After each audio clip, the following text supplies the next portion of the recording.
Hello everybody, Wildercorps Hunters are out now, so what we're going to be doing today is we're going to be checking them out. We're going to be looking at the faction itself, we're going to be doing some building for them, we're going to be doing a breakdown of all the characters, all the fighters, and hopefully I'll be giving you a little bit of insight into how I would build them and what I think are the best fighters. So if you want to see more of these faction focuses, please don't forget to like and subscribe, and if you want to give me a little bit more support, you can become a YouTube member. You can give me some support over on Patreon if you want to see some behind the scenes stuff that I've got coming next, and having a little bit of a say into the kinds of videos that I do and the things that I produce. Or if none of those are for you, you can check out Streamlabs if you want to do some one-off stuff there. Right, so we are going to start with the Wildercorps Hunters reaction, and that reaction is smart step backwards.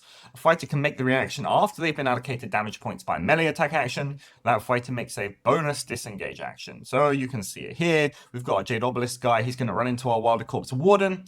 He's going to attack. He's going to do 7 damage, not enough to kill. The Warden is going to react to disengage. Now, we've seen this before. I've talked about this before with the Hunters of Huanchi reaction Slippery. There's a lot of debate and a lot of argument around this reaction, how it works, which situations it works in. So I'm going to clear all that up for you. And hopefully by the end of this, you'll know exactly how to use the reaction and when you can use it. The first point I want to make is that it says the fighter makes a bonus disengage action. Now, what does this mean? It means that your opponent goes into you, you're going to use up 1 action for the reaction itself, and then you get a bonus disengage. And because it's a bonus, you're not going to be paying another action point for that. So you'll still have 1 action point left over when it's time for your fighter to make their actions. Next, I'm going to have a couple of questions for you. Now, I'm going to preface this by saying this is how I've basically been playing this reaction for the past year. This is how I play it up at Warhammer World, and taking into account that we have had the rules designers up there to answer any questions around this, and that this is generally the accepted way, for us anyway, that we play this reaction and how it works. I'm going to be going over these questions, and we're going to be talking about what happens in the rulebook as to specifically why these interactions work in the way that they do.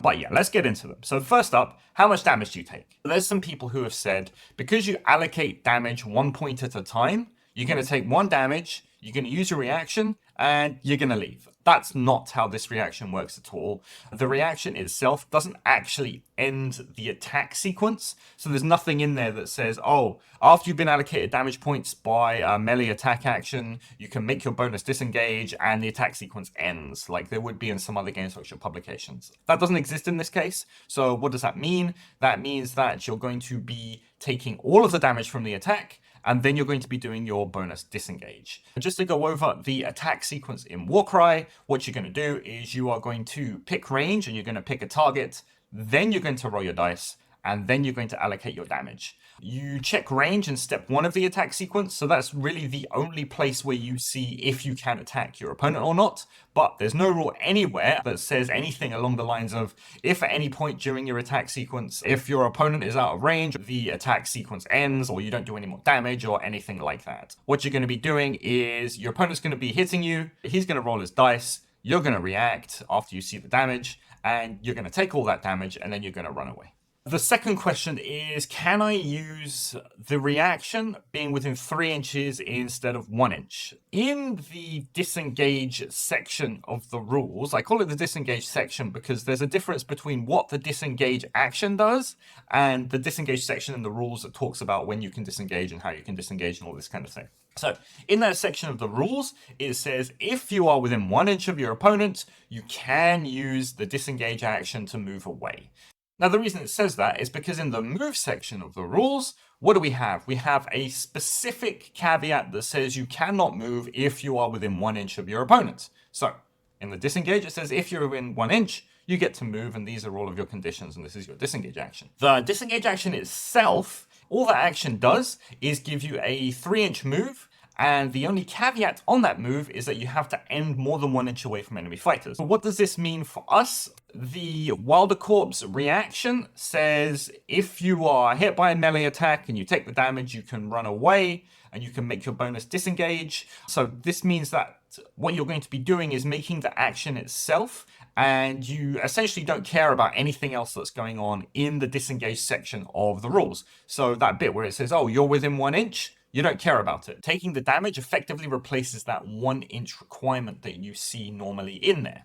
So what does that mean for purposes of us? It means that yes, if you are at 3 inches, because 3 inches is the furthest away you can be to get hit by a melee attack, which is the requirement on the reaction, you can use the reaction and run away. And like I said, this is how we play up a Warhammer world. It's been corroborated by designers, by playtesters, whatever.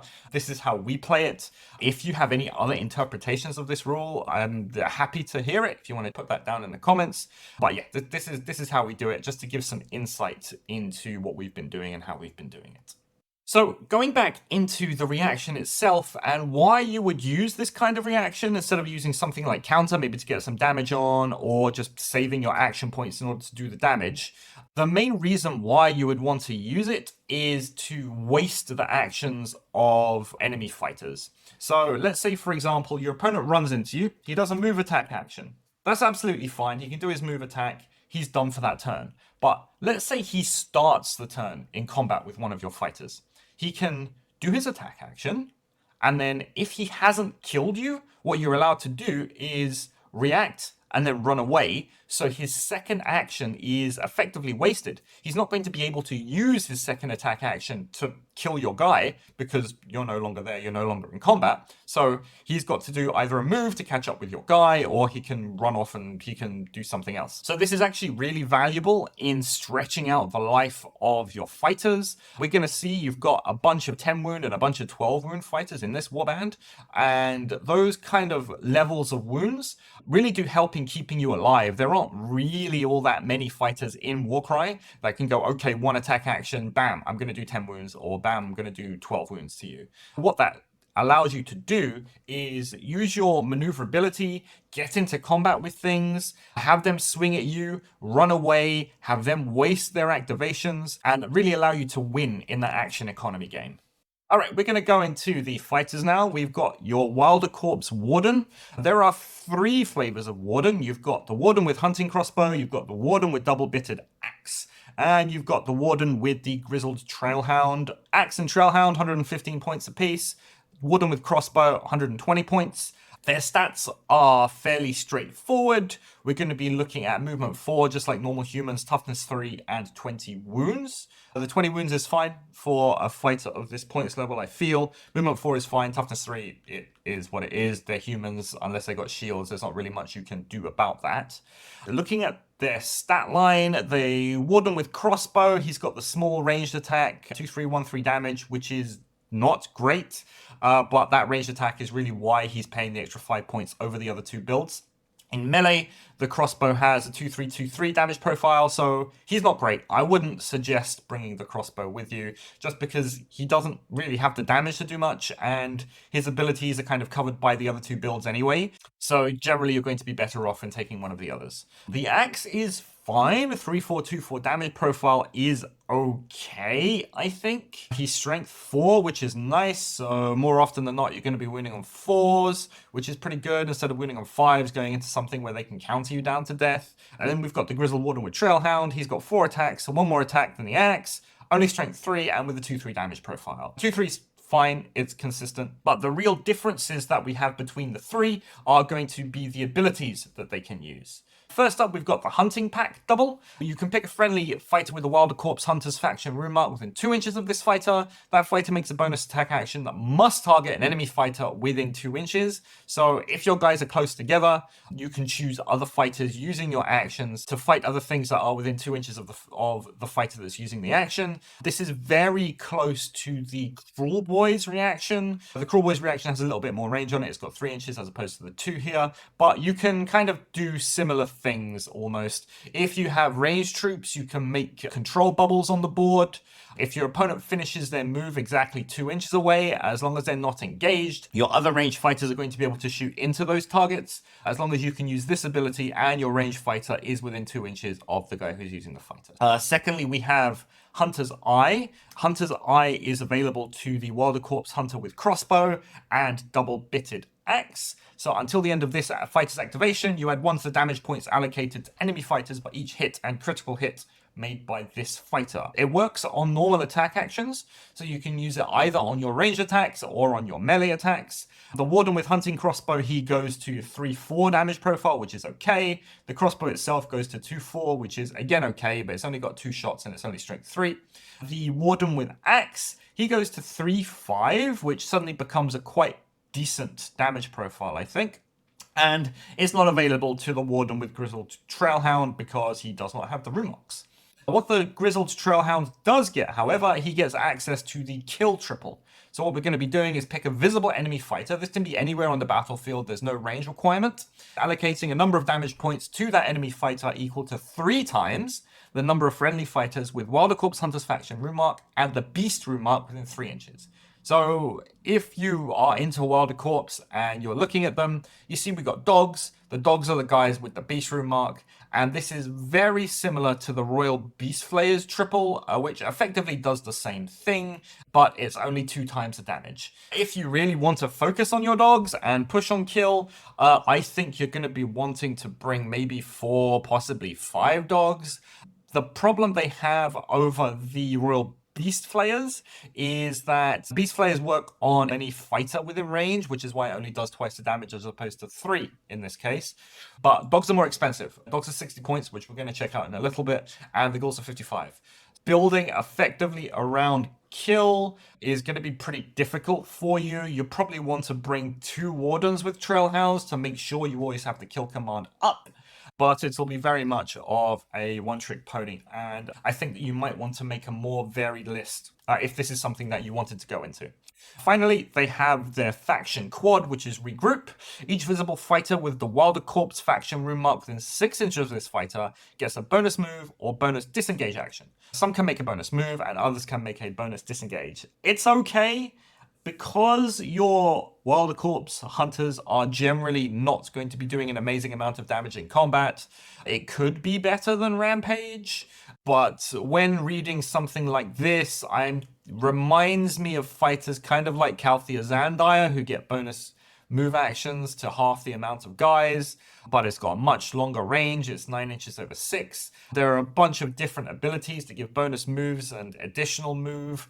We've got, again, looking at Hunters of Huanchi, their quad is 2 bonus move actions, or a bonus move or a bonus disengage. So I don't know. I think regroup will be one of those abilities that's very situational. It's likely you're only going to really be using it in the latter half of the game if you want to go get objectives and you want to go get treasure. It's possible that you get use out of it, but I think in general you're going to be putting your dice elsewhere. I've got the damage profiles of each of the builds here. We've got the hunting crossbow, axe, and the trailhound. This is all their melee profiles. You can see at least that the axe does average 4 damage on an attack, which is okay. Attacking twice, you're going to do 8 damage, which is enough to kill those small chaff models. I've got a comparison here between Hunter's Eye and Onslaught. The hunting crossbow, on average, without any dice, is going to be doing 1.83. With Hunter's Eye, 2.58, so a little bit of a boost in damage. But Onslaught for the hunting crossbow in combat is going to be better for you. It's going to be doing 2.75 damage per hit, which, you know what, it's not fantastic, which is again why I think you really want to be leaving the crossbow at home and looking at either the axe if you want a little bit of damage or the trailhound if you want to use kill. The axe, however, fares a little bit better because it does go up to a 3-5 damage profile. You're going to be looking at 5.5 average damage when you're using Hunter's Eye, and we can compare that to Onslaught, which does 5.33 average damage. In general, what we're going to be wanting to do is using Hunter's Eye over Onslaught most of the time. The next fighter that we're going to be looking at is the Arbalester. It is 175 points. It is a dedicated range sniper style model. Stat-wise, it's nothing impressive. 3-3 with a 12 wounds. Combat, it's not really doing all that much. 2-3, 1-2 damage profile. But it's that range profile which is really interesting for it. Minimum range 6, maximum 20. 2 shots at strength 4 with 4-8 damage. 4-8 is fantastic. We've been playing a lot of Hrothgorn's Manhunters recently, and it's effectively Hrothgorn's range attack. Hrothgorn is hitting you with strength 6, but otherwise it's 2 shots at 4-8 damage, and we know how good that can be at picking off enemy chaff models, maybe shooting at enemy monsters, shooting at other big targets from all the way across the board, and really plinking those wounds off. So I think it's pretty good. It does have the hunting pack double, and it does have the quad regroup. If we look at the Arbalester itself, the average damage is going to be 5.33, so doing an attack action allows you to kill those 10 wound models. There are some nice things that we can do with Divine Blessings with the Arbalester. If you gave it +1 strength, suddenly it's wounding on the majority of cases on 3s as opposed to 4s, because it will go up to strength 5. And when it's doing that, it's going to be doing 6.67 damage on its wound on 3s damage profile. So we're going to be doing around about 13 wounds. It allows you to reliably kill most chaff models just by attacking twice. So I think if you're going to bring an Arbalester, and I think everyone should bring at least one, you should be looking at 1, maybe 2. I think there are some circumstances where you can build with 2 Arbalesters. It will cut down on the amount of other fighters you can have in your warband, but if you can support them properly, maybe through the use of allies, maybe through the use of some other abilities that give them extra attacks or give them extra shots, I think double Arbalester might be a way to go. We've seen that Kharadron Overlords already, they do this fairly effectively with their guns. So what you'll generally see is 2 Aether Cannons or 2 Mortars or 2 whatever, along with a Fight for Profit character. You can do the same thing here, and I think you'll have similar success.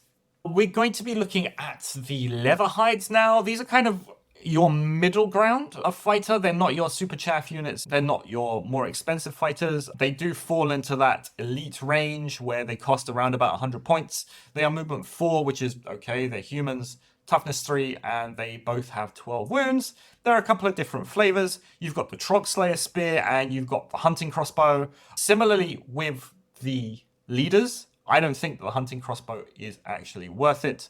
2-3, 1-3 damage profile, it's not enough for the 100 points that you are paying. Generally, most of the time, we're going to be looking at the Trogslayer Spear. It's got range 2, which is nice. So it's got nice synergy with the Hunting Pack double. It's got 3 attacks at strength 4 with 2-4 damage. This is the same as your leader with Axe for a 15-point discount. He has Hunting Pack, as we've already said. He does have Hunter's Eye, which is something that is shared with the leader, and he's got the regroup quad. Everything I said about the axe, using Hunter's Eye to boost your damage, that is all exactly the same. It's all extremely valid. My main problem with the Leatherhides is those 12 wounds for 100 points.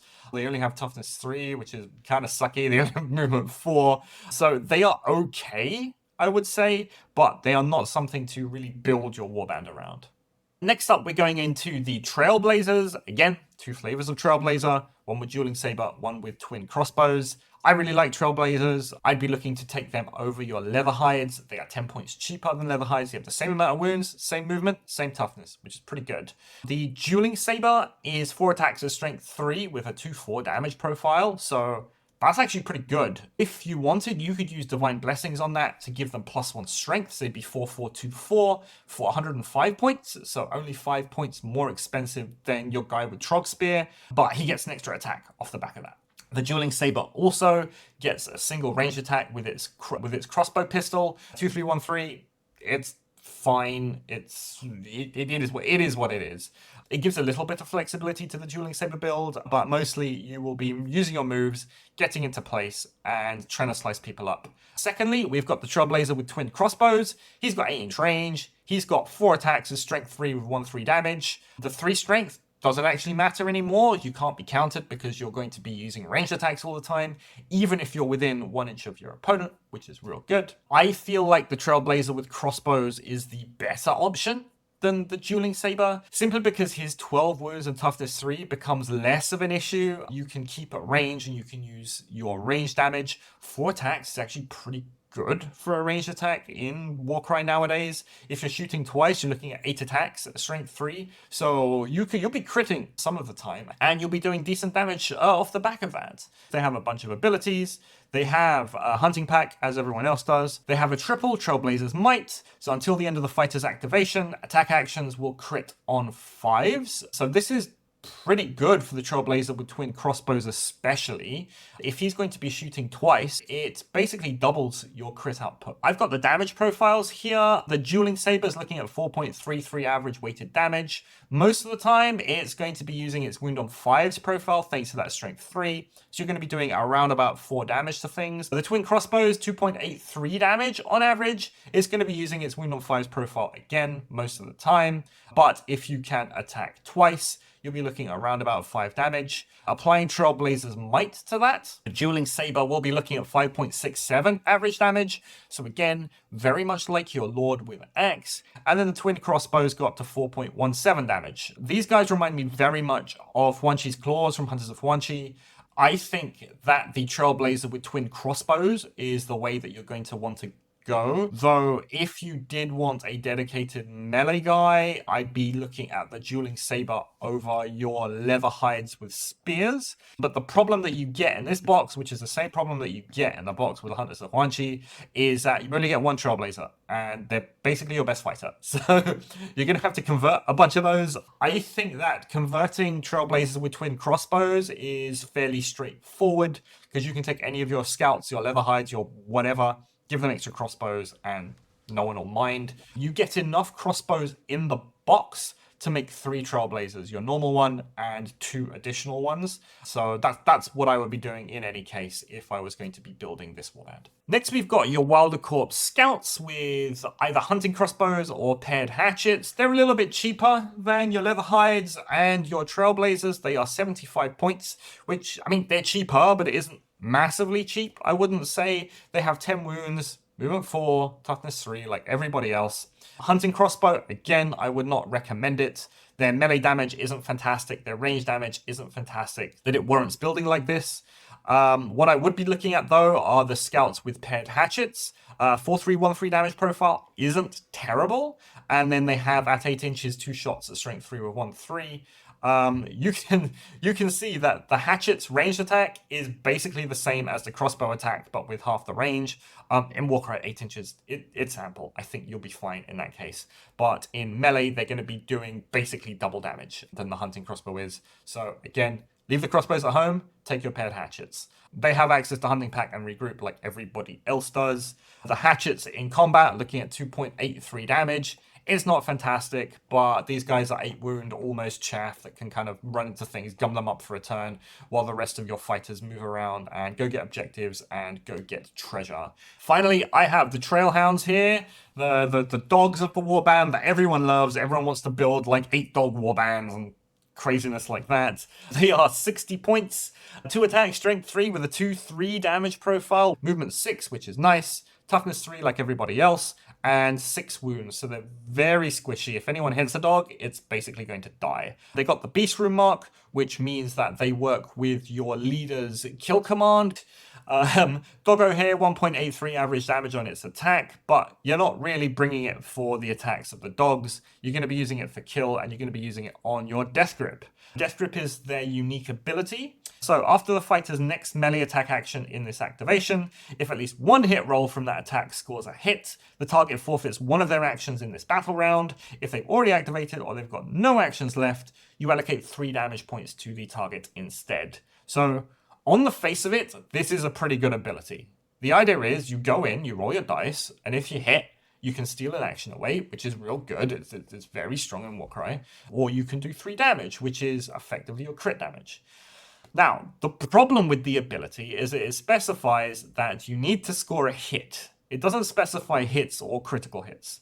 We had an FAQ back in January, and I've got the ruling on this here. So it says some rules add or subtract from the damage points allocated to hits from an attack action. In cases like this, does this apply to every hit and critical hit scored by that attack action? And the answer to this is no. When an ability affects critical hits, it will specify this. That means that the Trailhound, with its 2 attacks, has to score normal hits in order to use Death Grip. So if you crit, you can't actually use Death Grip on it.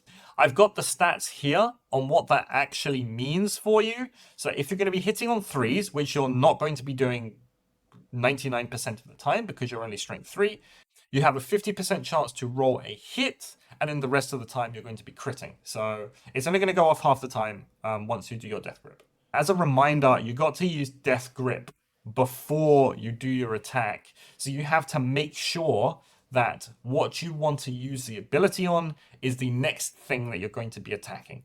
If you're going to be using the Wound on 4's damage profile, so you can be hitting on 4, 5s, and 6s, you only have a 33% chance for Death Grip to go off. And if you're going to be using the Wound on 5's profile, it gets even worse because half of your hits are going to be crits and the other half are going to be normal hits. So you only get a 16% chance to do this ability. I think that's something that Games Workshop probably wants to change to make it affect both hits and crits.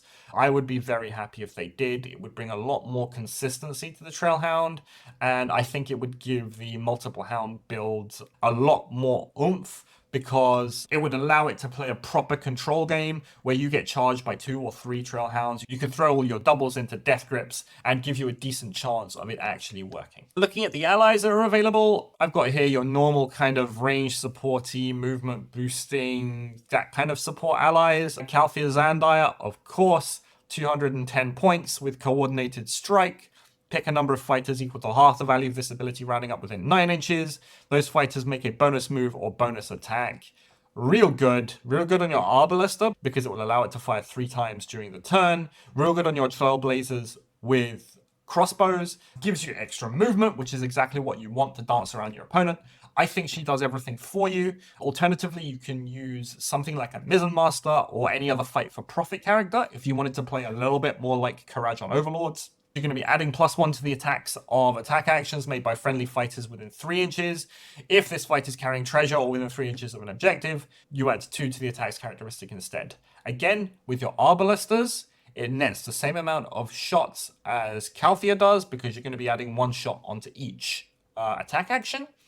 With your Trailblazers, similarly, you're going to add 1 shot. But if you are within range of treasure, suddenly those Arbalesters go up to 4 shots. And 4 shots at potential strength 5 with 4-8 damage is huge. It's terrifying. And it will knock down most fighters that you're going to be looking at in the game. It can easily do in the range of 20 wounds to a guy, killing any of those bespoke leaders effectively in 1 turn from 20 inches across the board. So either of these two, I think, are fine options. There are pros and cons to both. Calthea Zandire is an instant speed bonus attack, meaning when Calthea does her ability, the attack happens automatically, whereas Fight for Profit characters, they have to use Fight for Profit, and then you have to wait to use either your Arbalester or your Trailblazer or whatever in a subsequent action, which may mean that they could get countered by your opponent. But there's the potential for the Fight for Profit character to net more damage. So it's give or take. You choose which one you want, I feel, and each one will kind of dictate how you're going to be playing your game. This is the list that I've kind of settled on. It's not Hunters of Huanchi, but it plays in the exact same way, simply because I played a lot of Hunters over the past year. I know how they play. They have a similar reaction. They have a similar bait and switch play style, very much a finesse style warband. So that's how I can see Wildercorps being played, especially with their middling melee damage. We're going to be using Calthea Zandire. We're going to be using a Warden with the Trailhound. An Arbalester, of course, with Blessing of Might to give it that +1 strength, so it's winning on 3s. 4 Trailblazers with twin crossbows, and 2 Trailhounds to fill out the numbers. In this setup, Calthea Zandire nets more damage than the Fight for Profit Dwarf, I feel. She's going to be giving +2 shots to the Arbalester, or +4 shots to each Trailblazer. Those instant speed shots, I feel, will be more useful than the Fight for Profit waiting, having to get into range, having to move about the place. So Calthea's live from the turn she comes on, whereas the Fight for Profit Dwarf might need to move somewhere to get the most out of him. And she also has the opportunity to affect up to 3 fighters within 9 inches. 9 inches is huge if you want to play a semi-mobility warband like this. It allows Calthea to get in there. She has a decent damage profile herself. 5424, not bad. 25 wounds at toughness 5. makes it pretty decent. Also movement 5. So she wants to move about the place and she wants to do things. And having that huge range of 9 inches allows her to go places, affect an Arbalester over there, affect a couple of Trailblazers. They can get their extra moves or shots off. She can fight a thing. So that's why I think Calthea is the way to go with this. If you wanted to bring the Fight for Profit Dwarf, you basically bring your normal 90-point company captain. It allows you to bring a couple more Trailhounds. I think overall, the other build is possibly more consistent, but I don't think it has as high a ceiling as this version. This version I feel like might be harder to play, but if you can get your movement game down and your shooting game down, I think this version could be better. Games in this case will be won by a combination of maneuverability, your reaction, and getting your activation advantage. If you don't want to go the full shooting, still bring your Arbalester, of course.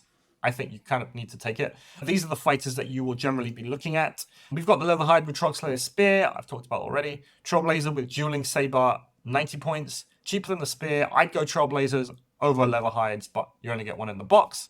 And possibly, if you want to go down that route, you can bring your Dogs and your Warden with Grizzled Warhound. You probably want to bring at least 4 Dogs. I think 4 is the sweet spot for the Warden because it allows you to get 1 in there or maybe 2 in there. Use your triple, do either 3 or 6 damage to a thing, which is actually quite decent. I've seen people take up to 8 Dogs. I think that might be a bit too much overkill because it's really pushing your warband into one niche and into one way you can play. So if you brought a Warden, 4 Trailhounds, an Arbalester, and Trailblazer with Dueling Sabers, I think that would be okay for you. And that's kind of the way I'd build around this if I wasn't going to go into the whole shooty route with the Hunters of Huanchi style reaction and Calthea and all of that. And okay, that's it from me for today. Thank you very much for watching. I hope this has really helped you out in trying to figure out how you want to build your Wildercorps Hunters, how you want to play them, the kind of fighters that you're going to be thinking of. I'm going to be taking them to a couple of events. I'm going to be taking them up to Warhammer World in November, so that'll be kind of fun. And we have another event coming out in February of next year, which will be really good. If you want to see more of this kind of thing, you want to see more faction breakdowns, you want to see more list building, please don't forget to like and subscribe. And yeah, let me know down in the comments section below what you think about my analysis of this. If you have any cool warband builds that you want to share, if you've been having success with any kinds of allies or any kind of specific combinations of leader and dogs or whatever, yeah, let me know down in the comment section below and I will be happy to have a good, decent conversation about it. But yes, that is it from me for today. Thank you very much for watching, and I'll see you next time.